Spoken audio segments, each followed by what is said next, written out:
Gold, trusted gold buyers. మీరు తాకట్టు పెట్టిన బంగారాన్ని విడిపించి ఈ రోజు ఉన్న మార్కెట్ ధరకు కొనబడను. నాకేం అభిప్రాయపడ్డాను నేను. సినిమా బాగానే ఉందిగా. సినిమా బాగుంది. సినిమా మీరు చూడకముందు స్మగ్లింగ్ ఏదో చెప్పారు నాకు. స్మగ్లర్ అంట, పోలీస్ ఆఫీసర్ ఉండే పూల్లో పాసు పోస్తాడని చెప్పేసి ఇట్లాంటి కామెంట్స్ విన్నాను. సో నాకు సినిమా చూడబుద్ధి కావట్లేదు అని చెప్పేసి మీరు ఒక స్టేట్మెంట్ అన్నారు. సినిమా చూసిన తర్వాత మీ అభిప్రాయం మారిందా? సినిమా కూడా నేను ముక్కలుగా చూసాను. నాకు సినిమా పెద్దగా అంటే బట్ నాకు సెకండ్ హాఫ్ నచ్చిందని చెప్పాను. తర్వాత వీడియో పెట్టాను, మీరు చూడలేదేమో. సెకండ్ హాఫ్లో ఫ్యామిలీ ఎలిమెంట్ ఏదైతే ఉందో, మిగతా సినిమా అంతా చండాలం నాకు ఇప్పటికీ కూడా. కానీ నా పెద్ద ఇష్యూ మామూలు రెగ్యులర్ కమర్షియల్ సినిమా అదే పెద్ద పట్టింపు కాదు. కానీ వైఫ్ అండ్ హస్బెండ్ ఎలిమెంట్ తీసాడు, అద్భుతంగా తీసాడు. వాళ్ళిద్దరూ ఆ అమ్మాయి ఈయన కోసం, ఈయన అమ్మాయి కోసం పడే పాటలు ఉన్నాయి. పుష్ప రష్మిక కోసం, అర్జున్ రష్మిక కోసం, రష్మిక అర్జున్ కోసం వాళ్ళు మాట్లాడే మాటలు కానీ కమర్షియల్గా బాగున్నా కూడా నిజంగా కూడా ఎమోషనల్గా కూడా ఉన్నాయి. ద సేమ్ టైం ఒక భార్యాభర్తల అనుబంధాన్ని అటువంటి క్యారెక్టర్స్ మీద చూపించడం అనేది చాలా గొప్ప విషయం. ఇప్పుడు ఏదో మామూలుగా మిడిల్ క్లాస్ ఫ్యామిలీలో ఉంటుంది, అట్లా డబ్బు ఉండి ఆడ స్మగ్లింగ్ చేసేవాడికి ఒక భార్య మీద అంత ప్రేమ ఉంటుందా? అసలు భార్యను అంత ప్రేమించాలా? ఆ భార్య భర్తను అంత ప్రేమించాలా?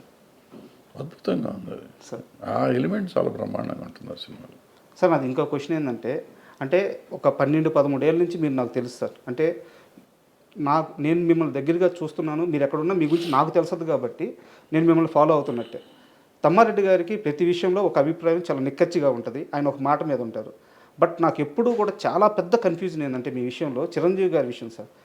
కెమెరా లేనప్పుడు చిరంజీవి గారి గురించి మీరు ఎంత గొప్పగా చెప్తారంటే, నా బ్రదరయ్యా, నా తమ్ముడయ్యా, అంటే మేము వినున్నాం, మీతో పాటు పనిచేసినప్పుడు మేము వినున్నాం. నా తమ్ముడయ్యా, నేను సినిమాలు తీసాడు, నాతో సినిమాలు తీసాడు, నేను ఇచ్చినప్పుడు రెమ్యునరేషన్ తీసుకున్నాడు, మా అనుబంధం ఇట్లాంటిది, నా స్టూడియోలో ఉండేవాడు, ఇంత గొప్పగా చెప్తారు చిరంజీవి గారి గురించి. కెమెరా లేనప్పుడు, నలుగురు మనుషులు క్లోజ్డ్ పీపుల్ ఉన్నప్పుడు. అదే కెమెరా పెట్టంగానే చిరంజీవి గారి అభిప్రాయాలని, ఆయన వెళ్ళే మార్గాలని మీరు క్వశ్చన్ చేస్తూ ఉంటారు. ఇది నాకు అర్థం కాదు సార్ అసలు. అంటే మీ చాలాసార్లు అనుకున్నాను. ఆల్రెడీ ఇంతకుముందు సమాధానం చెప్పాను, మోహన్ బాబు గారి విషయంలో సమాధానం మీకు చెప్పాను, సేమ్ సమాధానం ఇది సార్. ఇప్పుడు ఆయనతో కూడా నేను మాట్లాడి చెప్పినవి ఉన్నాయి కొన్ని. ఆ చిరంజీవి గారికి నాకు ఉన్న అనుబంధం అప్పుడు వేరు, ఇప్పుడు వేరు. బట్ నాకు నచ్చినట్టు చెప్తాను, నచ్చని నాకు మీరు చెప్పినవి అన్నీ నిజం. ఆ నిజం నాకు ఇంకా అనుబంధం అట్లాగే ఉంది నా మనసులో. ఆయనకి మనం ఇవాళ చాలా దూరం అయిపోయాం కాబట్టి. బట్ నాకు అనిపించింది చెప్పాలి. ఎందుకు చెప్పాను మోహన్ బాబు గారికి ఆ సినిమాని గురించి ఎందుకు పెట్టారు మీరు, వాళ్ళ జీవితం నాశనం అయిపోతుంది కదా అన్న. జీవితం నాశనం అవ్వదు, నెక్స్ట్ టైం ఆ తప్పు చేయకూడదు అనేది నా పాయింట్. ఈవెన్ ఈయనకు కూడా అంతే. ఆయనకి వాళ్ళకి నా తమ్ముడే, ఏ రోజుకి నా తమ్ముడే, నేను చచ్చేదాకా నాకు తమ్ముడే అతను, అది కాదంటల్లా. అతని వెల్ విషర్నే నేను. వాళ్ళు ఒప్పుకున్నా ఒప్పుకోకపోయినా, నమ్మినా నమ్మకపోయినా ఆయన వెల్ విషర్నే. వాళ్ళు బాగుండాలి అంటే ఇలాంటి తప్పులు చేయొద్దని చెప్పడం, నా ఉద్దేశంలో ఉన్న తప్పులు చేయొద్దని చెప్తాను, ఇప్పటికీ చెప్తాను నేను అనిపిస్తే. ఊరికి ప్రతిదానికి వచ్చేసి పని పాట లేకుండా దాని గురించి ఇప్పుడు మంచి మాటలు చాలా చెప్తాను నేను. చిరంజీవి గారిని చాలాసార్లు చాలామంది తిడతంటే నేను వచ్చి మాట్లాడి అడ్డం పడ్డ రోజులు చాలా ఉన్నాయి. మరి ఎందుకు పడుతున్నాను? నాకేం అవసరం సార్? నాకు అర్థం ఆయన నన్ను అడగడు కదా పాపం. ఎప్పుడు నాకు ఫోన్ చేసి ఏమంటే వాళ్ళు ఎవరో నన్ను తిడుతున్నారు మీరు రండి అని పాపం ఎప్పుడు అనలేదు. వాళ్ళు ఏ జోలికి రాలేదు.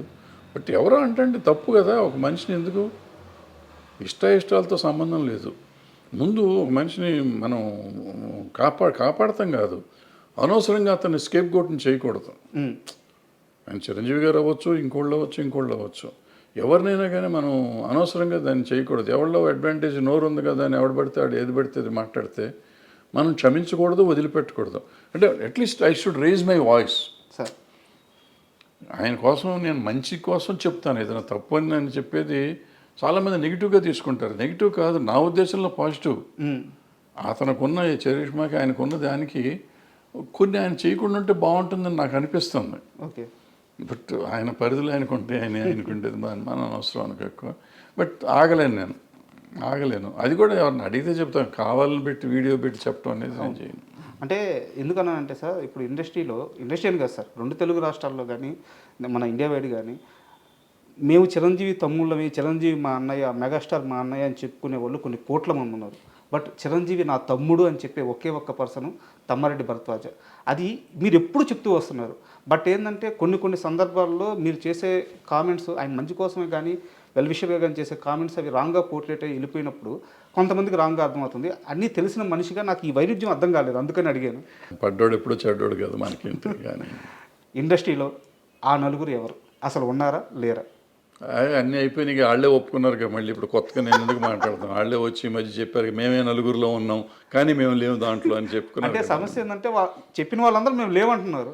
అది చెప్పలేదు కాబట్టి, చెప్పారు కాబట్టి ఆ నలుగురే. మేము లేమన్న నలుగురు. సార్ అండ్ రానున్న కాలంలో చిన్న సినిమాల పరిస్థితి ఎలా ఉండబోతుంది? ఇప్పుడున్న ఇండస్ట్రీ విధానం అంటే ఈ సినిమాలు తీసే విధానం కానీ కోట్లు ఖర్చు పెట్టి హీరోలకి ఈ భారీ రెమ్యునరేషన్ ఇచ్చి వెళ్తున్న ఈ విధానం కానీ ఇండస్ట్రీ రాబోయే 10-15 సంవత్సరాల్లో ఏ స్థాయిలో ఉండబోతుంది మీరు అనుకుంటున్నారు? చిన్న సినిమాల పరిస్థితి ఎలా ఉండబోతుంది? పెద్ద సినిమాలు తీసే నిర్మాతల పరిస్థితి ఎలా ఉండబోతుంది? ఏం చాలా దుర్భరంగా ఉంటుంది, చూడాలి. అంటే మంచి సినిమాలు కొంచెం చిన్న సినిమాలు అది మన కోర్టు ఆడినట్టు ఇటు బలగం ఆడినట్టు చిన్న సినిమాలు ఆడుతున్నాయి కదా, అట్లా ఆడుతూనే ఉంటాయి. But bad position